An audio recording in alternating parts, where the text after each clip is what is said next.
we just don't know what this data will be used for in the future. And I know that sounds really, really scary, but it just goes to show that we need to be extra mindful and extra cautious when giving our health info to any other third party. Fertility tracking apps can be used to log your period to help you manage the symptoms or try to get pregnant.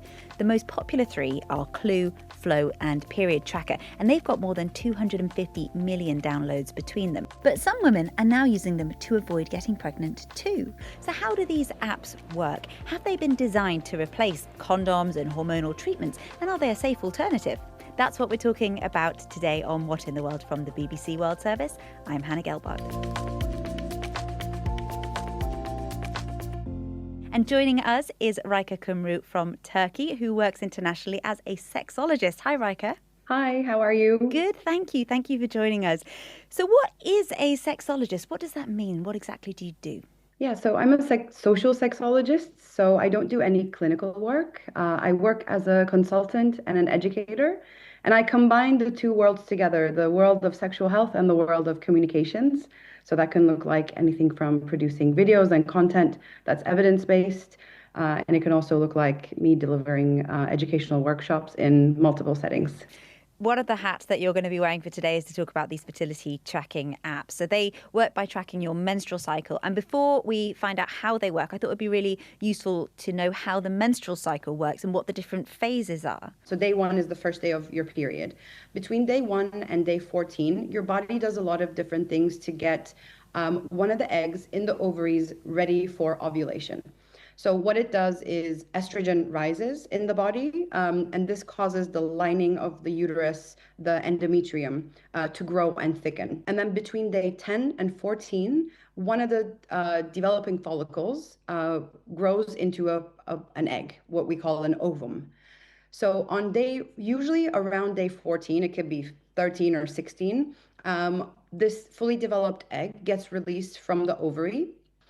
And after the egg is released, it starts traveling, and this is the fourth phase, what I call the traveling egg phase. There are more medical terms for these phases, obviously, but I'm trying to simplify it all. So between day 15 and 28, typically, if we're talking about a 28-day cycle, the egg leaves the ovary, travels through the fallopian tube, and assuming that there's no pregnancy, it dissolves and the lining of the uterus then gets prepared to also leave the body. And that brings us back to the period phase. We're going to come back to Rika in just a minute, but I want to explain a bit about how these apps work. So some of them look a bit like a calendar app on your phone, and you can input information for different days of the month. So you can put in the first and the last day of your period. You can also put in the different symptoms that you might experience and how your mood and your body changes throughout the cycle. And using that data and algorithms, as well as the average length of women's cycles,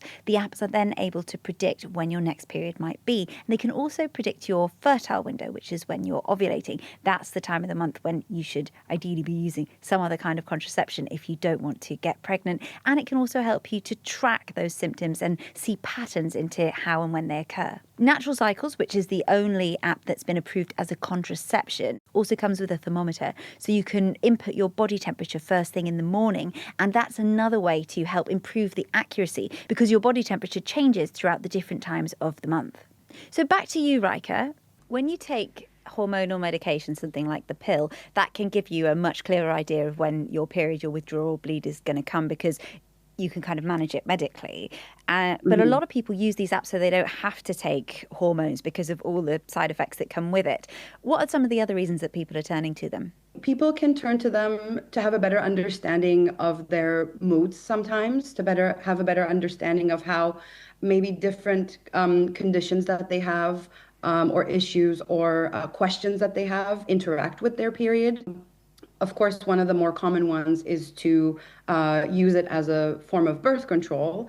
And another reason on the flip side of that is to track it if they're trying to become pregnant. With Gen Z and the later generations, there is this movement, not just in sexual reproductive health, but overall health and overall way of living, from moving a little bit further away from some of the more I want to say, medicalized or chemicalized ways of doing things. There's a movement to being more organic, vegan, more mindful, slow consumption. So using period tracking apps for contraception may be one of those trends that we see as a part of a whole. It could also very well be because of limited and very difficult and sometimes impossible access to contraception. And it could also be an embracing of more traditional ways of using contraception or preventing pregnancies, if you will. Now let's hear from Dr. Francesco Rampazzo from Oxford University here in the UK. He carried out a study looking at where these apps are being downloaded around the world and why. So with our study, what we wanted to do was analyzing 112 countries we managed to study and 25 menstrual tracking apps. So we used the data from the Google Play Store and the App Store. Some of these users are also reporting through their reviews of the apps why they're using the apps. So the motivation for their usage. These apps are growing rapidly. And we estimated that hundreds of millions of downloads globally across the most popular menstrual tracking apps. But I need to say that our estimates are for 2021. So these numbers now are outdated. Probably there are even more users worldwide. The countries that receive the majority of the downloads are the US, but also the UK, France, and Australia.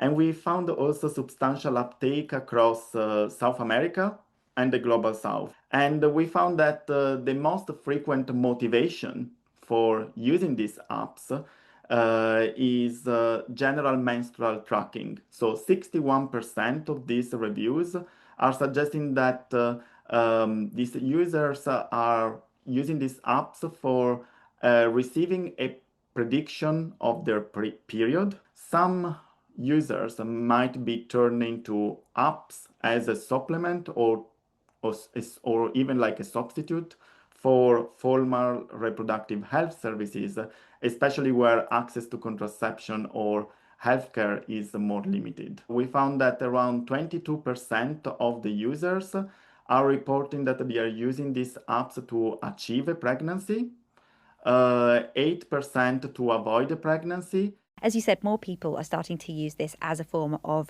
birth control. Is that something that they have been designed for? I don't think so.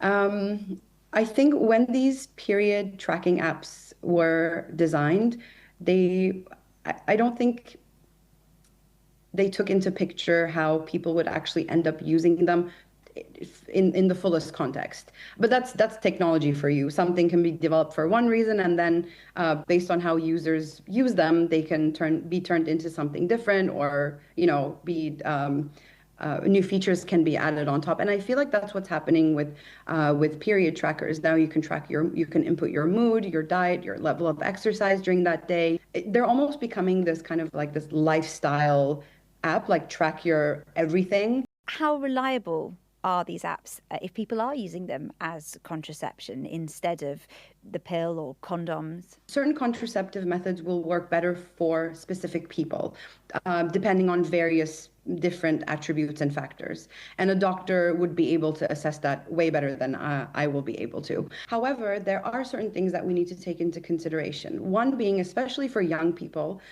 which is a group that I work with commonly, is that it takes a while for a menstrual cycle, the cycle as a whole, to kind of find its way.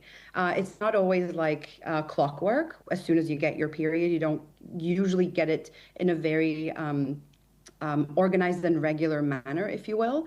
And so to start tracking your period, 1 month may look very different than the next month. And if you're kind of planning your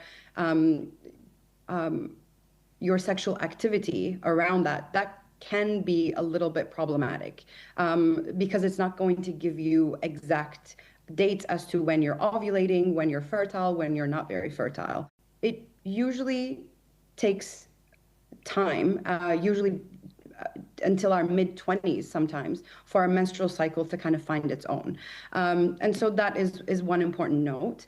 The other note is our cycles can change throughout our life and throughout specific events. So things like really stressful periods of times. So all of these things can influence our menstrual cycle, and therefore the days on which we're going to be more likely to ovulate or become more fertile.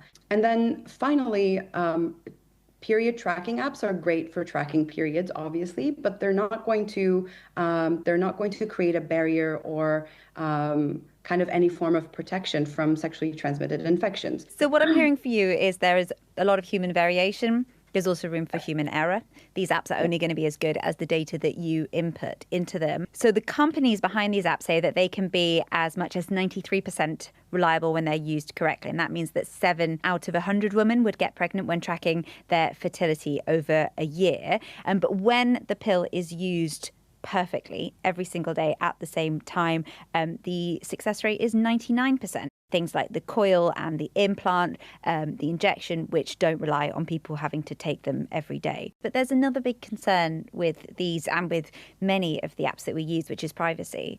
There was a lawsuit in Canada against one of these apps called Flow, and it claimed that it shared users' information with Facebook. Flow has denied the claims. Is that something that users should be worried about when we're giving these apps so much of our personal data? Yes, I'm all for non-scare tactics when it comes to sex ed, but data privacy, I'm kind of separating that from sex ed. So it's okay for people to be scared because I feel like we need to take precaution, and we're not educated well enough in kind of what awaits us when it comes to us sharing our health and intimate data with an app that's privately run. We just don't know what this data will be used for in the future. And I know that sounds really, really scary, but it just goes to show that we need to be extra mindful and extra cautious when giving our health info to any other third party. I don't know about you, but I find this whole thing quite overwhelming because there are so many different methods out there and now so many apps as well. What advice would you have for someone who's struggling to choose? I will never advise for someone to use one option over the other. What matters is that we have all of the options. Please do your research, weigh your options, talk to your healthcare provider if you can. Talk to trusted adults, trusted people in your life. Look onto trusted websites. These can be medical websites. These can be grassroots organizations. These can be NGOs or local clinics that you trust and know that are going to be sex positive and non-pushy when it comes to helping you make a decision about your body and what goes in your body and the contraceptive method that you're going to use. Rika, thank you so much for joining us. Thank you so much for having me. And as Rika said, always seek advice from a medical professional like a doctor for anything health related. That is it for today's episode. Thank you for joining us. I'm Hannah Gelbart, and this is What in the World from the BBC World Service. We'll see you next time.